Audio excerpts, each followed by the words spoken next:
Bienvenidos a tu clase virtual. Hoy vamos a aprender sobre hidroestática e hidrodinámica. Comencemos por hidroestática, quien se encarga de estudiar los fluidos en estado de reposo. Tengamos presente que llamamos fluidos tanto líquidos como gases. En esta oportunidad vamos a comenzar con los fluidos ideales, es decir, aquellos que no tienen viscosidad o rozamiento. Conozcamos algunos conceptos básicos. La densidad es la cantidad de masa de un cuerpo por unidad de volumen. Este valor es único para cada sustancia y la identifica. El peso específico es el peso por unidad de volumen.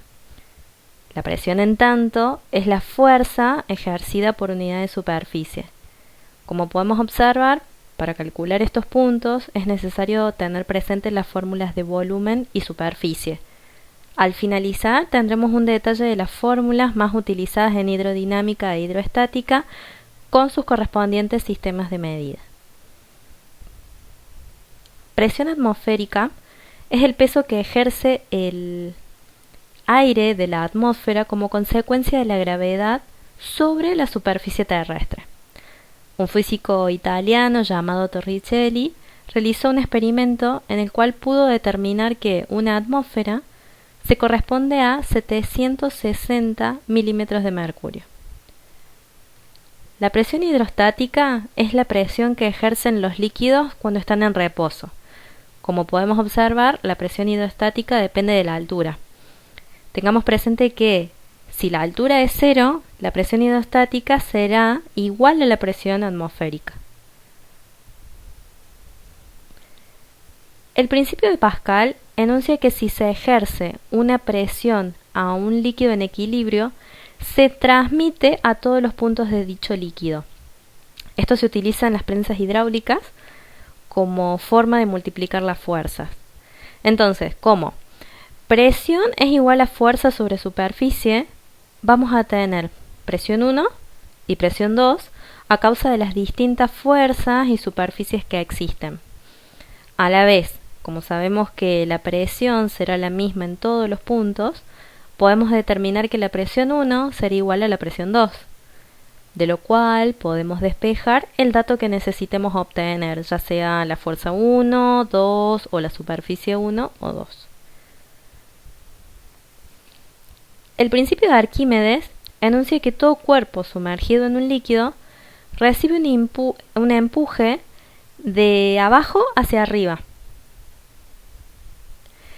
igual al peso del volumen del líquido desalojado o despejado. Por lo tanto, podemos calcular el empuje como la densidad del líquido por volumen sumergido por la aceleración de la gravedad. Por otro lado, sabemos también que el volumen despejado es igual al volumen sumergido. De todo esto podemos determinar cuál es la razón por la cual algunos cuerpos flotan y otros quedan sumergidos. Si el empuje es menor que el peso del cuerpo, el mismo se hundirá. Si el empuje es igual al peso del cuerpo, se mantendrá en reposo bajo el agua, tal como sucede en los submarinos. En cambio, si el empuje es mayor al peso, el cuerpo flotará. Hidrodinámica es la rama de la física que estudia los fluidos en movimiento. Para esto vamos a diferenciar los distintos tipos de fluidos. Estos pueden ser ideales o reales. Los fluidos ideales, como vimos anteriormente, no ofrecen resistencia al desplazamiento, es decir, no presentan viscosidad. En tanto, los líquidos reales sí ofrecen resistencia teniendo viscosidad distinta a 0. Para calcular la viscosidad debemos dividir la fuerza para desplazar al líquido con la sección o área de la velocidad de circulación. Por lo tanto, por otro lado, el caudal es la cantidad de fluido medido en volumen que se mueve en una unidad de tiempo, y además, si el tubo por el cual circula el líquido es cilíndrica, como una cañería por ejemplo, podemos decir que el caudal se obtiene del producto del área o sección del tubo por la velocidad del fluido dentro de él. La ley del caudal establece que en un sistema hidráulico cerrado el caudal es constante. La ecuación de continuidad indica que como el caudal permanece constante, si la superficie cambia, la velocidad por ende lo hará. Si observamos la imagen, detectamos que en la sección del área 1 es mayor que la sección del área 2. Por ende, para que el caudal sea constante, la velocidad en la sección 2 tendrá que ser mayor para que el caudal no se estanque. Teorema de Bernoulli.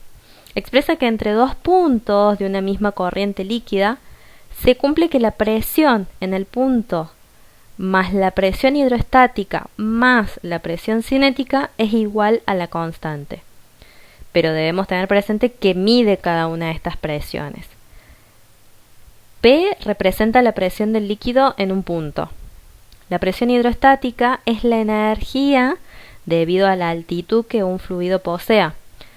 La presión cinemática es la energía debido a la velocidad que posee el fluido.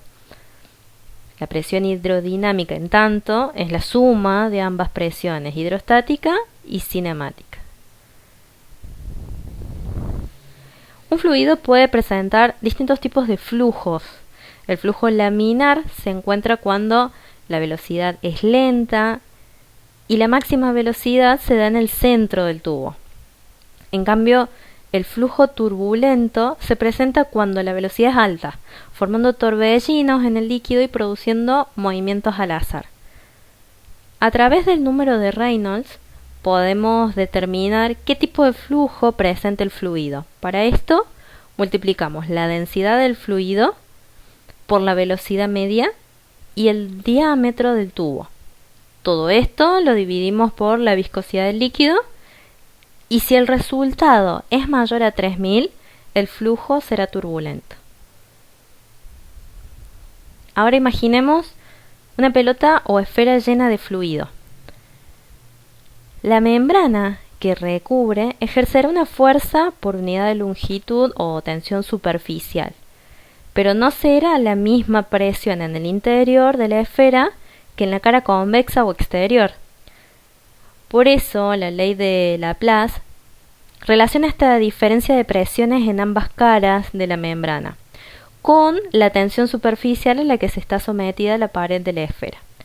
La fórmula expresa que la diferencia de presiones en el interior y exterior es igual a la tensión superficial o tensión a la que está sometida la pared de la esfera por 2 sobre el radio de la esfera. Esta ley será de gran utilidad al estudiar la tensión que sufren los vasos sanguíneos para mantener su radio.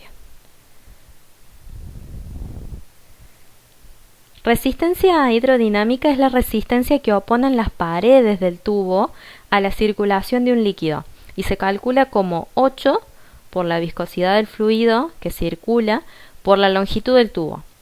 Todo esto por pi por radio elevada a la cuarta potencia. Conociendo la diferencia de presiones y la resistencia hidrodinámica, podemos introducirnos a la ley de Poiseuille. Esta ley nos permite calcular el caudal de un fluido real que circula a través de un tubo circular. El cálculo consiste en el cociente entre la diferencia de presión, es decir, la presión final menos la presión inicial, a lo largo de la longitud sobre la resistencia hidrodinámica. Como vimos en el video anterior, la potencia es el trabajo por unidad de tiempo.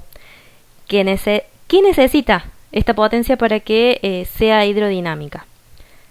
Que la potencia sea para mantener el caudal fluyendo. Por lo tanto, lo calculamos como potencia por caudal. Esto también lo podemos encontrar como potencia cardíaca. A continuación, les dejo un listado de fórmulas más aplicadas en hidrostática e hidrodinámica y sus respectivas unidades de medida.